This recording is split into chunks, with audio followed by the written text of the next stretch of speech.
Hello, this is Sue Spicer with SueStainable Action here on Cozy Radio, the heart and soul of the city. If you're listening right now, you went to audiorealm.com, you typed in Cozy with a Z into the search engine, and pressed the listen icon to be with us today.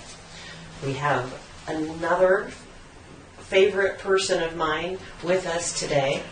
Would you like to introduce yourself to our audience? Sure. I'm Joanna Taft with the Harrison Center. Joanna and I, full disclosure, have known each other for years. And you have always just done such an excellent job at the Harrison Center for the time you've been there. How long have you been? 19 years. Kind of crazy. That's mind-blowing. But it's still fresh. It's still new. You're still moving it upward and onward. I appreciate that. As an individual here in the city of Indianapolis, would you like to tell people, we get heard around the world and in Indianapolis, so what would you like to tell people about the Harrison Center? Yeah, well, I'm a neighbor. I live 4 blocks away from the Harrison Center, and I think that the most important people in the world are neighbors, because neighbors know their community's needs and can actually make change happen. I don't know how to solve the problems of the whole world. I don't know what to do about the national level, but I know how to do things in my own neighborhood. And so for people that are discouraged about what's going on nationally, think about what you can do next door. Think about what you can do right in your own neighborhood.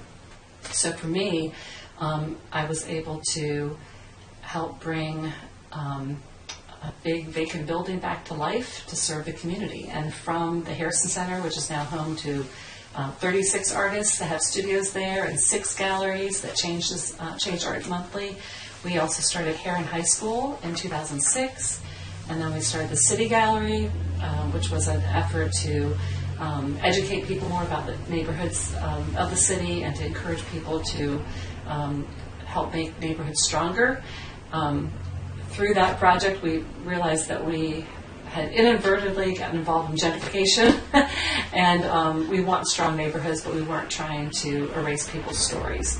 And so from there, we've really been working hard at partnering with neighborhoods and helping elevate the stories of the long-term residents and to invite new residents into an existing story rather than seeing the neighborhood as a blank slate. So those are some of the projects that we've been involved in recently, but it's always new, it's always fun. So they're, depending on the time of year, you have different types of shows. Exactly. And activities. I've participated in some because of my involvement in the slow food movement. And that's something that your gallery, the Harrison Center, to have art at the forefront of sustainable food has just been, it's necessary. How did you decide to do that? How did that happen? And explain to listeners what I'm talking about. Sure. I think it was about 10 years ago. Is that right? I noticed that there was this food movement, and I had kind of friends in one part of my life that were involved in the food movement, and on the other part of my life they were involved in the visual arts world. And I didn't see a lot of crossover in my own life between the two groups. And we had an intern. We always ask our interns 3 questions. What makes your heart sing? What makes you angry or sad? And what do you personally and professionally want out of your internship? So when I asked her what it made her heart sing, she said food, art, and community. And we were trying to custom craft an internship for her, and I thought, what if we were to bring the food and art movement together? So we created an event called FoodCon. Our intern Natalie had 3 months to plan it. And that first event, I think we had about 1,000 people there that first year.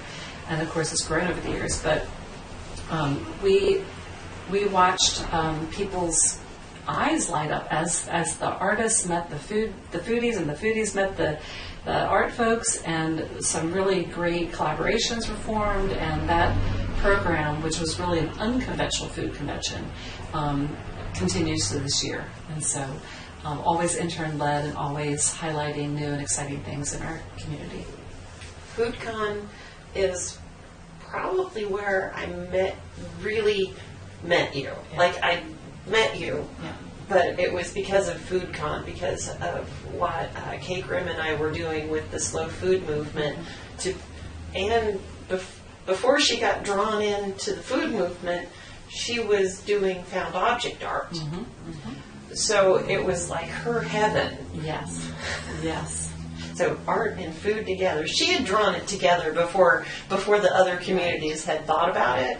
But I remember that first year, and we'd made bite-size chocolate chip persimmon cookies to hand out. That was very popular. And it brought, it really helped connect art people when they got it. I think awakened their sense of what real food tastes like again. Mm-hmm. And that was the key to me for FoodCon. It was reintroducing another segment of the creative world back to its origins, which is good food. Because if you don't sustain yourself with good food, then it's hard to create art. You gotta eat. You gotta eat. You gotta eat. It's one of my mottos. You gotta eat. So, what's the challenge? What's your biggest challenge on having been there so many years and continuing to keep it fresh and new? And I actually. We never run out of ideas. I think the biggest challenge is to think about the fact that someday I have to retire. Oh my goodness! And I have so much more, so many more ideas and partnerships that I want to explore. So that's the easy part. The easy part. There's so much to do. There's not enough time, and there's so much to do. And I love getting out of bed every single morning because there's just amazing, amazing work to be done. So speaking of amazing work, what is your gallery space? Who might we see? What is there to see in this Friday's First Friday opening? Yeah. So this is actually the open studio night. So all of the artist studios will be open, and you can wander and explore, and that's from 6 to 10. And then we have the Winter Handicraft Exchange. And so in the gym and in the underground, there's modern crafters. And so you can start buying Christmas presents there. We also have the Holiday Window Walk. And so if you remember, the Harrison Center has kind of these basement windows that are kind of street level. And about 4 years ago, we decided to turn them into holiday windows. And so we pay artists to create scenes using their art or using their inspiration. And so you get coffee or hot chocolate, and you wander around the building in the back parking lot and 16th Street and the courtyard, kind of looking at these beautiful windows. And those are done by artists. 22 different artists are involved in that, both Harrison Center artists and non-Harrison Center artists. And then we have 6 galleries open tonight, and the biggest show is our color theme show. So you remember that we've done, our first one was Seeing Red, and we've done Crimson and Clover over and over, and Gold, Frankincense, and Spurs, a Cowboy Christmas. We've done every color. And so we're always trying to come up with new fun themes. And this year, the question is, do millennials still wear pink? Ooh. And so we have a pink show in the gallery, and they're all different shades of pink and all different amazing pieces of art. So you should come and explore that. Everything from 3D to 2D, and there are over 200 artists, and so it actually takes up 2 gallery spaces, and so you can wander and explore that tonight. So is there hot chocolate? Is there what refreshments might they find at your gallery? Yeah, so we always serve refreshments, and we want to give you something to hold in your hands and to taste, and we think that that's just part of the experience. Having food and looking at art at the same time, using all of your senses when you come to the Harrison Center is something we want you to do. Well, we understand that from FoodCon, that you want you want to bring the whole person in so that we can be completely affected and saturated in art. So you mentioned a gym and a courtyard, and how big is the Harrison Center? About 65,000 square feet. And it's full. And that's just inside. So yeah, I don't know what the outside square footage is, but Yeah, we're not gonna make you try and figure No that one matter. out. There's enough to where in you set up a courtyard that has. I've brought the Green Shepherd Project sheep there before, so that people could touch wool on the animal, right. and you have other petting zoo kind of things during the summer. And was Food Con? Yeah, with food cons. So we Okay. have goats, and one year we were successful getting a cow. It's always hard to get a cow there. It's hard to but- get a cow. Yeah, but we chickens, rabbits. We've always tried to ask our neighbors again, how are you involved in the food movement, and how can you connect us to the food movement? And so it's really interesting to see what people are doing in their own neighborhood. People that are raising fish in their basement in these amazing aquaponic systems, and people who are, raising rabbits or chickens, and it's just amazing the creativity and the what people come up with right here in Indy, in our neighborhoods. I've seen some really creative chicken houses from people who are building artists that have blown me away. But back to the Harrison Center, what is your physical street address for It's people? 1505 North Delaware. So you can go to the corner of 15th and Delaware and just walk right in the City Gallery entrance there, and we'll direct you all around the building. And internet-wise, how do they find you? Because right now they have found us on the internet. So how do folks listening find you? Where's your internet presence? Sure, we're harrisoncenter.org online, and then that's our website, and then we're on Facebook, Harrison Center, and Twitter and Instagram, and we're on most of those channels. And then you can always find me, Joanna Taft, and follow me, and I'll connect you to Harrison Center as well. And you are the face of it. What are we going to do for your 20th anniversary? I don't know. What are your ideas? Well, it should be a party. It should be a party. The Harrison Center has an actual gymnasium in it, so perhaps a sock hop would be in order. Oh, that's awesome. Yeah. And lots of art, lots of good food.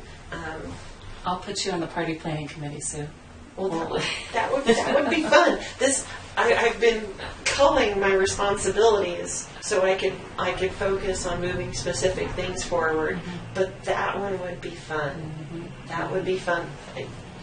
All right, track me down. Yeah, You know where to find me. That's right. Do you have a favorite type of art? I think I am most comfortable with painters, because that's who I work with mostly, right? I mean, that's what I know. But what I love about art is that I'm always surprised, and I'm always falling in love with a new artist or a new medium or a new perspective. So I wouldn't say that I have a favorite kind. I would say that art is my favorite kind, right? Because it's always surprising me.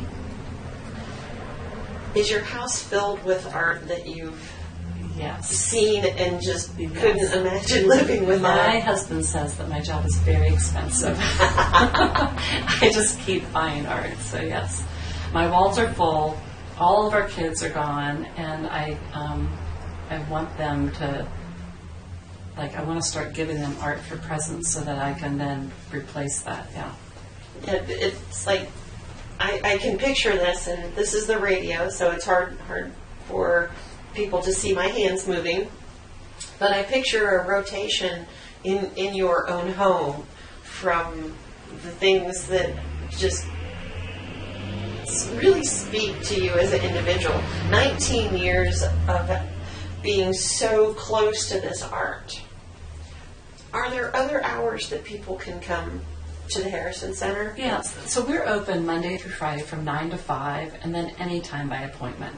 I live 4 blocks from the Harrison Center. We have other staff people that are 4 blocks, 2 blocks away, 1 block away, literally everybody's right there. So we love our artists, we love art, and we're always eager to make something work. So if you're interested in art and you don't have Friday evenings, the Harrison Center is still a go-to location for you. Right. And I might want to add that during December we have a pop-up shop in the City Gallery that's all things that are easy to buy for easy presents. And so it's anything from small paintings to stocking stuffers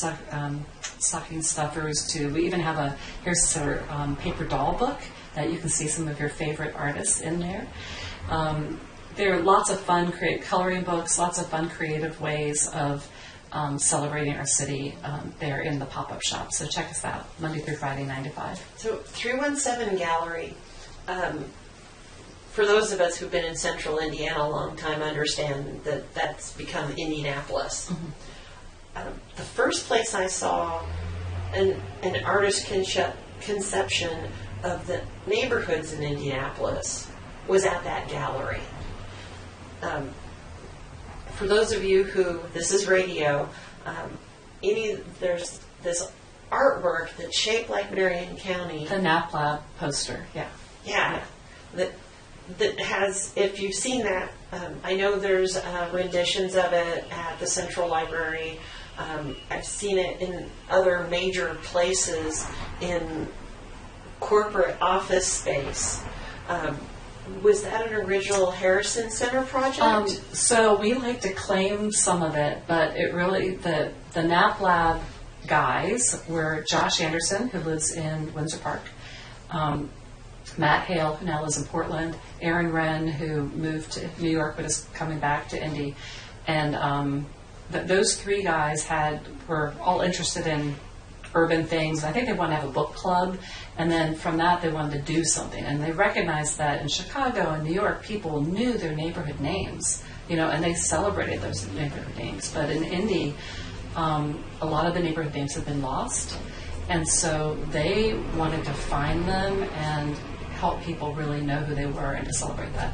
And so I think they've done actually 4 or 5 editions now. I know every couple of years we frame a new one, because they'll do a new version and more neighbors come forward with more names, and it's just been wonderful to continue to find out what those lost names are.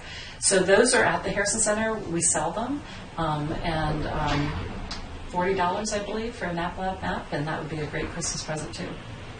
That's what I was going for, right there, because it's so interesting to learn about the city before you got here, especially for the people who have moved in from out of town, to understand how this city was planned and historic. We have a lot of neighborhoods that have been around a long time in the breadth of the city. And I thought you guys were where we could go buy that map. Oh, yes. And you call it Map Lab? Nap Lab, like Naptown? Like Naptown. Nap Lab, yeah. That's great.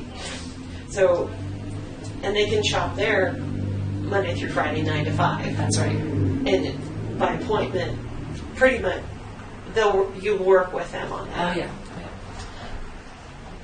One of my favorite types of art form that I always seem to find when I go to the Harrison Center is miniatures and found object art, where shadow boxes become just their own little worlds. Yeah. Kip Norman is a great example of that, and his studio will be open for Friday night. So if you don't understand what I'm talking about, I challenge you, listeners. I challenge you to go see Kip Norman's studio, which will be open this Friday, which is December 7th? December something. Today is the 3rd, so 7th? Sounds right, but I'm not positive. Time is relative. It's Tuesday now. Friday, from 6 to 10, Yes, 6 to 10. At 15th and Delaware, and you go in there and you can wander for all 4 hours and see just an amazing amount of beautiful, interesting, thought-provoking objects and artistry. My brain is so full because I honestly, folks, I just love the Harrison Center. I do, because if you don't like what one artist does, you take, 20 feet, it's the 6th. There goes my calendar math. So December 6th, the Harrison from 6 to 10. But I'm finding myself at a loss for words at times because, like I said, you can walk into one artist gallery and not necessarily feel anything and wonder, oh man, here I am walking around this place, and then you go into the next studio and you're home. You understand what they're trying to say on their canvas. You feel it to your bones. I have chills talking about it right now because, art is an individual thing in the first place. And because the Harrison Center offers such a variety of individuals who are doing such a variety of art forms, your art is in that building. Something that speaks to you is in that complex. It's there. It's just a matter of finding it. And that's, so people know that if you've listened to me, I'm pretty much not at a loss for words for anything. So I'm having some gaps here today. They're a little unusual, and it's because art means so much to me that it affects me so emotionally on a level where it makes me have to take a step back before I can find my words, because the emotions around it are so strong. And I really want Indianapolis to move forward in its support of art. Now, in that thread, is the Harrison Center properly supported by the city of Indianapolis? I think that we feel a tremendous amount of community support. Obviously, we believe that we are good stewards of funds, and so if more support came our way, we would be able to do more. But we're really grateful for the neighbors and the people that come to the Harrison Center and the leaders in our community that support the arts. And we want that to grow. We want that to grow. So, I know you don't have to be a nonprofit to have .org for your website, but are you folks? Yes, we're a nonprofit, yes. So people who want to support the art, no matter where they are in the world. That's right. This is Giving Tuesday. So this is Giving Tuesday. So that's a challenge for the SueStainable Action audience today. The HarrisonCenter.org. That's right. And there's a donate button. There's a donate button. And I implore folks to give to the Harrison Art Center, because I know from years of experience that they are very good stewards of the money. Joanna does not make, let's just say that her wages are not something that you would think, oh, I'm wasting my charitable donation. And I spent it all on art. And she spends it all on art. So, but the point being is, it's a small yet productive staff.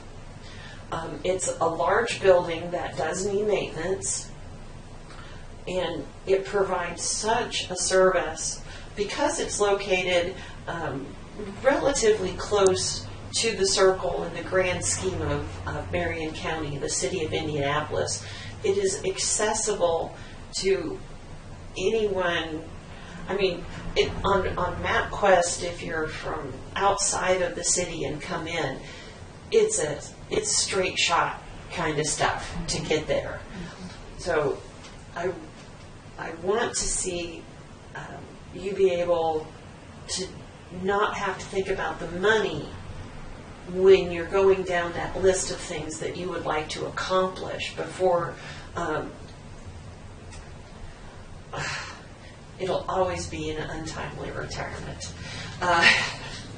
So with that list that you have of things that you would like to see happen with the gallery, along with the physical building that you have to maintain and those things. So I implore people, this is Giving Tuesday, and this is an art center that really provides a massive service to the city of Indianapolis and gives a lot of artists the opportunity to be seen and heard. Because there have been spoken poetry nights. There are help me out here, Joanna. There's where people act, but it's not the. So we have partnerships in the theater world. We do pre-enactment theater too. Do you know what pre-enactment is? Let's hear that from you here in the audience. Yeah. So you've been to a reenactment, right? Yes. And maybe you've been to Conner Prairie and you've seen like an old-timey village and people act out the past. And we were talking to neighbors who were afraid of their neighborhood changing, and they were talking about the good old days.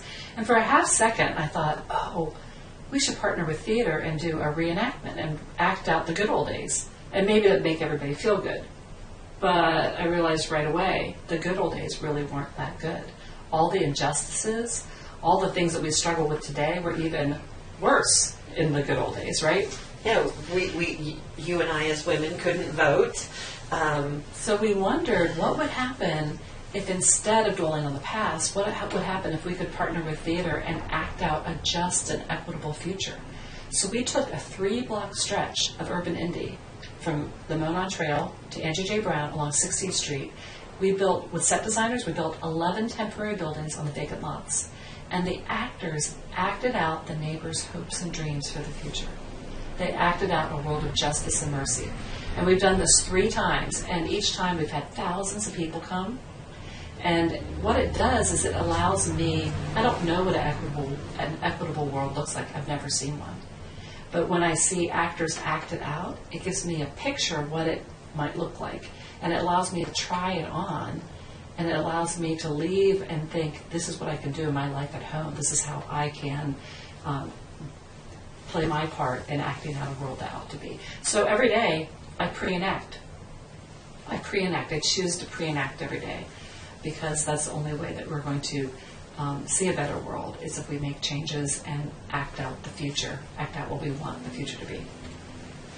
And that's an excellent reason for people to choose your organization for Giving Tuesday. Just absolutely. I don't know how I missed that, because I've not been a witness to that yet, but I will be paying closer attention. I did a TEDx talk called Pre-Enactment Theater. You can look at it later, but Pre-Enactment Theater, and it's about fighting cultural gentrification. So we can look up Joanna Taft, TED Talk. TEDx. TEDx. Yeah, and that should come up. I did that at Wabash College in February, so that should pop up. I'm quite interested in that. Again, you've blown my mind. I'm thinking about all these things that you've been a part of and the Art Center's been a part of. It has a theater as part of it. There's an actual stage with some lighting in one part of the building. There's a gymnasium.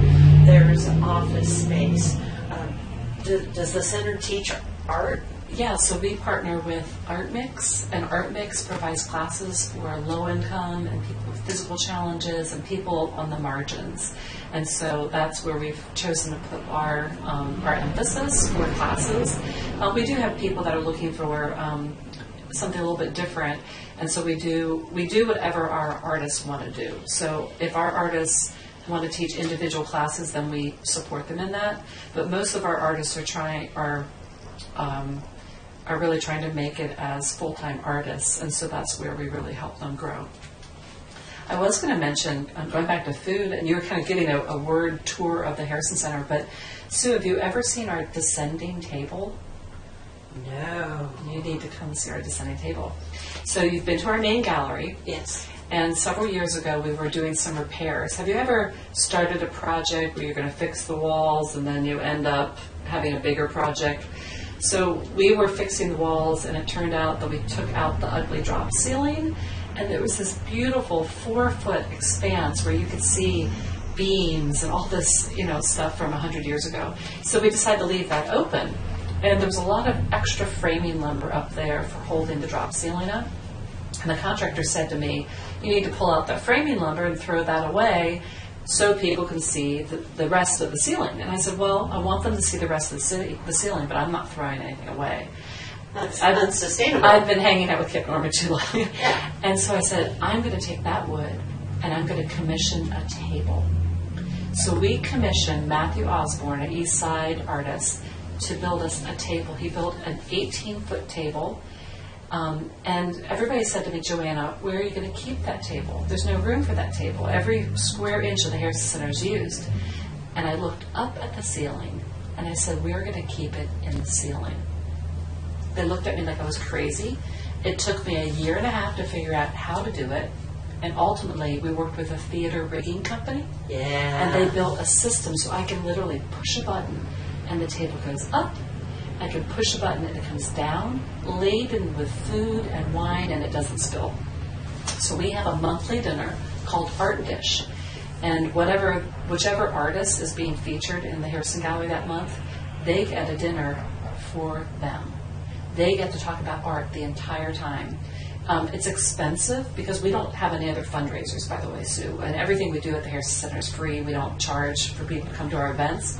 So this one event, Art Dish, is a fundraiser, and then we have celebrity chefs that come in, everything from Jonathan Brooks here on the east side to the Cunningham chefs to all the ones that you've heard of. So they make a meal that kind of goes with the artist's personality and what the artist's doing, and then a donor provides really great wine because that's all part of the experience. And our Heron High School kids, their dancers dance the table down. We've written a song about the table coming down, telling the story of the table. They dance it down, they open up the legs, they land it, they take off the theater rigging, all to music, send it back up into the air. So it's an amazing event. It happens the second Tuesday of each month.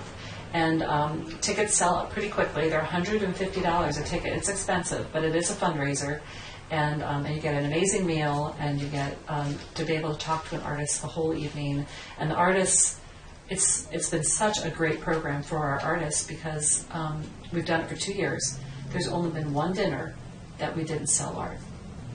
And the artists leave on the biggest high because as an artist, how often do you get to be the center of attention and people actually talk to you and listen to you and ask questions about your art?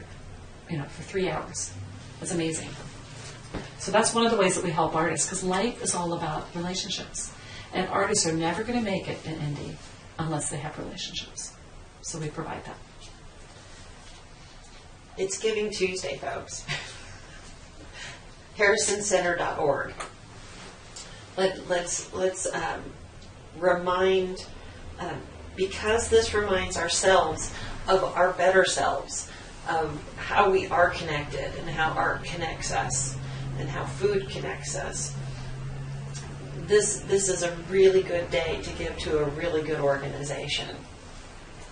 I know that I've been absent from First Fridays for a while because of other obligations in my life and stuff, but if you want to see me in person out there, anybody, I'm gonna be stopping by Addie's Studio Alchemy on my way to the Harrison Center. So I'll be at the Harrison Center for the majority of the evening because I know around every corner is something amazing that I want to buy for myself or someone else. But just being in this space with the art is fulfilling unto itself. The artists that you have this month, anything particular why that artist? Who are they and why? Yeah, so the main gallery, again, it's our big, messy, color-themed community show. And we have formerly homeless artists to the best artists in town, to high school kids, to IUPUI students. It is our big community Let's Be Together show. And so the theme is pink. And you'll see everything from a chair covered with chewed up bubble gum, and the piece is called Blowjob. Is that a found object? Bubblegum? I hope not. So you'll see everything, Kyle Ragsdale paintings to 3D objects. So come and explore that, and there are over 200 pieces in that show. And then if you support public school teachers, Katie Porcho was actually named Indiana Teacher of the Year, and she's actually an art teacher, and she works with, I believe, like first graders, but she's doing her own art at the Harris Center, so she has one of the galleries. And then we have some Heron School of Art Design seniors. They always need senior shows, and that's one of the things that we can do to help partner with the community, is provide spaces for those college students that need to have a senior show to graduate. And so we provide space for that as well. And then, of course, the Handicraft Exchange is taking up several spaces, and then the pop-up shop as well. But one of the really fun things for tonight is Quincy Owens is in the process of, now as we speak, putting up a light installation for the exterior of the building. So come and see what Quincy's up to tonight. And Friday night or tonight? Right. As we're speaking now, he's working on it. That installation will be up all December. Yay. And the holiday windows will be up all December. But the open studio night and the pop-up, the Handicraft Exchange is just Friday night. But the pop-up store and the holiday windows and the light installation, this will last all December. So, people on a budget. I don't know anybody who isn't on some form of a budget. What's the least expensive art versus the Who Wants to Be a Millionaire art? So we have things from $5 to $5,000, and we are very intentional about being a place where anybody can come and anybody feels like they belong. And so we are happy to, if you come and you tell us, we've had high school kids from Heron High School walk over and say, I want to buy art for my family member, and this is how much money I have, and we've been able to help them. And so we love that. We want people to own original art, and so we'll help in whatever way we can to make that possible. And I've been in there with people carrying babies. There's toddlers. There's elementary school kids, and I've never felt like they were out of place. Everyone belongs. Everyone belongs. So if a family activity, the Harrison Center is a family activity. Family, date night, if you're single, anybody, if you want to have an amazing experience and feel connected to people in the city of Indianapolis and the great artists that we celebrate, you're welcome at the Harrison Center. Speaking on the single side of things, you have a glass in your hand and you're walking around and you're looking at art, and if there's a piece that speaks to you, I've found myself where I'm staring at a piece, and then another person will come and they'll feel a connection to the same piece, and conversations happen from that if you want them to, simply by saying, this piece really moves me, by just saying that out loud. Sometimes you find out that you're talking to the artist because they want to know why that person has spent 15 minutes in front of that piece of work. Yeah. And then other times you're talking to another person from the other side of the city who finds that same connection or a similar connection from that moves them from that art. Right. and that's a beauty of many art galleries, but the Harrison Center is unique in the breadth of its collection. The age, the kaleidoscope of the artists, and all the levels that you support. I applaud you on many levels, and I was so very happy when you agreed to come on because in the Harrison Center and the work that you do there, to me, you are a heroine of the art community in Indianapolis, and I wanted to say that in a public forum like this because you have your shoulder to the wheel, moving it as much as you do anything. So some people, when they're the head of an organization, you see them on TV, you see them doing this, you see them doing that. But I've seen you hanging art. Mm-hmm. I've seen you moving tables, and not with the push button kind that drops down from the ceiling, which once you talked about it, I remembered it. But the price is out of my price range, so I probably tuck that in another place in my head. And since I've chosen to live a life of prosperity, not scarcity, perhaps that won't be out of my price range in this coming year. So we'll just have to see how that works out. Can people volunteer? Yeah, we always need volunteers on First Friday to greet, to help sell art, to help give directions. We have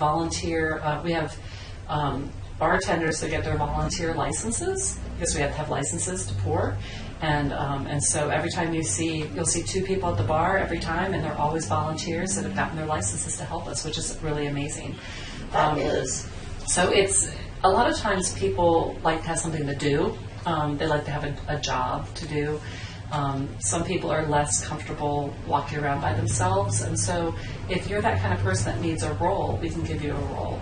And what we're ultimately interested in doing is connecting people to each other and connecting people to art. So there are lots of different ways that you can do that at the Harrison Center. So maybe on Giving Tuesday they don't have money to give to your organization, but they can give you a commitment. Sure, they could call the Harrison Center today and say, "Do you need volunteers for Friday night? I know you have a big group coming. What do you need?" Do you happen to know that number offhand? 317-396-3886, and they can just ask to speak to Pam, who schedules our volunteers.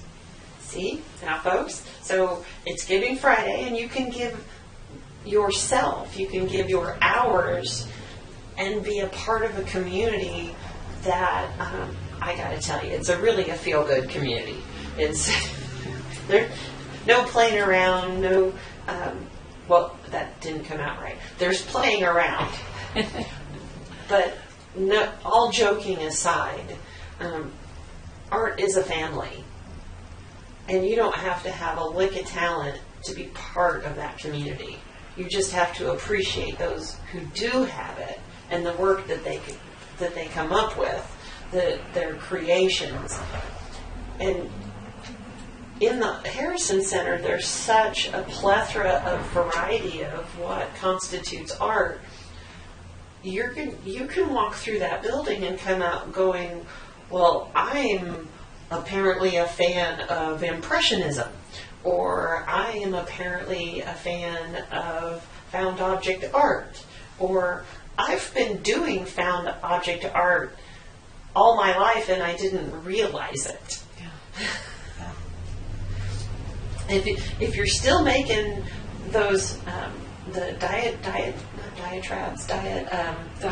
dioramas, if you're still making dioramas, you're an artist. Mm-hmm.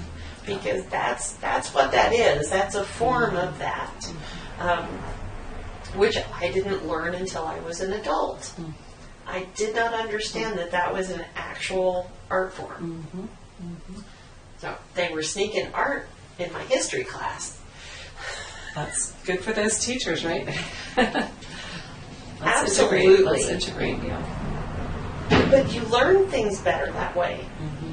In integrated learning, trying to teach to a test is ridiculous on so many levels. The fact that they decide to cut art funding and still call it a well-rounded education is ridiculous to me. I'm a big fan of critical thinking, learning everything we need to know in an integrated fashion, because things stick in your head better if they're connected in multiple places. If there is a visceral component, and a diorama was a visceral component because you're feeling, you're touching the little plastic people, and you're coloring the tree and sticking it up in there, and it was a visceral experience. I remember stuff about George Rogers Clark that there's no reason on earth for me to still remember about George Rogers Clark. Because of a history diorama. That's pretty cool. So we have, art is a connection to people, to our community, as individuals and as a whole. The Harrison Center, through your leadership, is the level that I think any of the art institutions in the city should be judged by, because of, you have the education component, you have that let's help artists be artists full time. It's like cradle to grave. That could be a new tagline. The Harrison Center, cradle to grave. That phrase stuck in my head when I used to, I spent some time with the Citizens Action Coalition for their Toxic Action Project, and that's when I learned that, you know, they make this waste, and because of the things that they were doing then, they finally got legislation where they had to track it from where they created the toxic waste to where they put it to bed. So cradle to grave, that just stuck in my head really hard, because of all the sites that Indiana had and still has where you don't want that stuff in your groundwater. That's sort of a dark subject for an art show, but in flipping it to the art scene, you're cradling artists, you're giving differently abled people and challenged people, and you can be challenged in so many ways. And to be able to do art is to be able to connect with your emotions. And if you can put it on a canvas, or you can form it in clay, I find myself, if I don't get words on paper, then they clog my head, and I am full in ways that comes out passive aggressively, where I'm not as nice to people as I really want to be.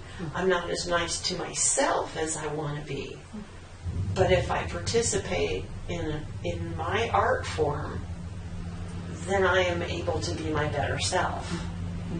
So having a place like the Harrison Center, where folks who are struggling with other things can come and find their inner artist, so they can express things out in a way that is using their creativity in a positive way, instead of using their creativity in a negative way, because the creativity is coming out. That's true. That's very true. It's coming out. Now, is it going to be the lewd spray painted thing on the city sign, or is it going to be mixed media on a canvas? So, you know, if in today's world, we have all these kids that don't know if they're going to be living in the same place next week. We don't know if they're going to have a roof over their head next week. But if they have a place where they can go do this art, then there's a permanence in that. And I just can't imagine what Indianapolis would be like if we hadn't had you and the Harrison Center over the last couple of decades. And I feel like we'd be in a worse place if it wasn't for the push of First Fridays. And I guess that's where we should take this conversation next. Is you've been around this for a minute.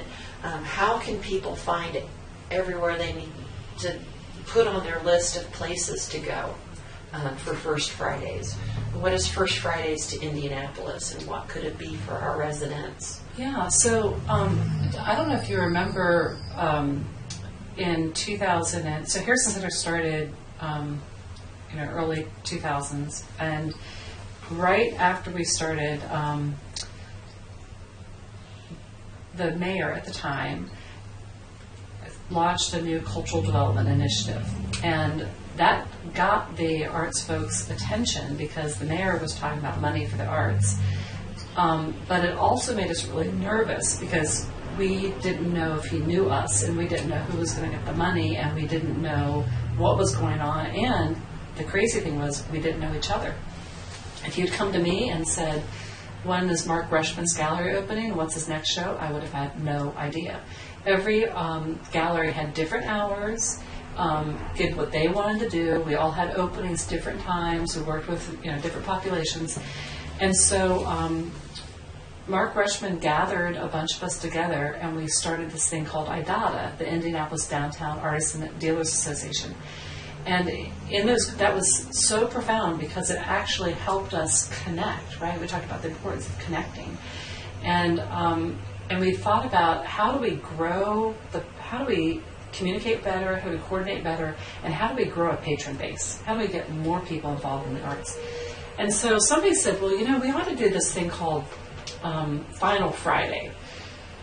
And I was like, well, what about First Friday? So apparently in different parts of the country, I'm from the East Coast, and the East Coast they call it First Friday, and then at other places it's called Final Friday. So we decided to do First Friday. And First Friday was amazing because all of a sudden, people that had never thought about coming or being involved in the art scene heard about this thing. It sounded accessible. There were multiple locations around town. And so IDATA was really successful in getting public attention and kind of, even restaurants would start being open for First Friday and showing art that had never done that before. But several years ago, a couple of years ago, IDATA reevaluated, and they determined that they had been successful in kind of getting that goal, that First Friday goal, and getting the arts community to communicate. But they didn't have any new ideas, and I have to be careful. I was not on the board when they decided this, but they felt like they were going to have the courage to be a nonprofit that would say, it's time for us to go away and for other people to replace us with new ideas. And so there's not a First Friday map like there used to be. And we're in this, and many people are experimenting with different things. They're trying to grow patrons in different ways. So some galleries are doing like a Thursday patron night instead of the crowds of First Friday, kind of a smaller thing. So if you want to look at a piece and not be pulled into a conversation, you can do that. So we're kind of in a time of change for the art community, and that we're communicating primarily through, which is great, through the Arts Council. You can kind of see what's going on there. But we're waiting for another group that says there's a particular thing that we need to work on, and we need to gather the arts community together to focus on that. And so IDATA was around for at least 15 years, and really built that First Friday so that phrase is a part of all of our vernacular, right? We talk about First Friday. And so there are lots of galleries, and you can find that information on the Arts Council website. Or you can come to the Harrison Center, and we'll we'll tell you what our favorite galleries are, and you can ask every artist what their favorite gallery. They might send you to the Stutz, or they might send you to Addie's gallery, or they might send you to Woodruff Place. So there are lots of places. So that our community, now, let's see, and it slipped my mind that about how they did their reevaluation. Mm-hmm. You know, there's not a lot of organizations, especially nonprofits, that don't try to morph themselves into something else in order to keep the nonprofit funds coming. Right. So that's a testament to the artists. Right. I think it took a lot of courage and to say we did what we wanted to do, and now it's time for somebody else to. Then, Yeah. if there's another level out there, Mm-hmm. y'all have to think of it, and y'all have to create it. Right. And when they were talking about dissolving, there was an opportunity for new leadership to come in and say, "This is what we're going to do with it." Right. And nobody had that thing Right. to give cause to keep it out of going. It's still amazing to me that they chose that path when so many people are focused on money, and a nonprofit isn't an easy thing to put together, and it takes time, and there's a lot of an investment in that creation. And to look at yourself in the mirror as an organization and go, our time has come to say goodbye. Right. That was just amazing leadership. Just so, Yeah. and thank you for bringing that up. So I'm going to segue that into saying it's Giving Tuesday, and the Harrison Center at harrisoncenter.org does know what its mission is and does work diligently on utilizing the funds that comes its way to keep a solid roof over the head of a multitude of artists who, from the school, teaching with your partnership with Heron High School. And who runs the other part of the school, Art Mix. Art Yes. Mix. Art Mix. So from things like partnerships with Art Mix, Heron High School, the IUPUI Heron is, and because seniors there can't graduate without having a show. They need to do a senior show, yeah. And there's not enough gallery space in town for them to do that. So that's one of the ways we help. See, there's so many things, there's so many reasons for folks to come out Friday night and spend some hours wandering the halls of the Harrison Center. Joanna, thank you so much for coming on today. Is there anything you want to leave our audience with?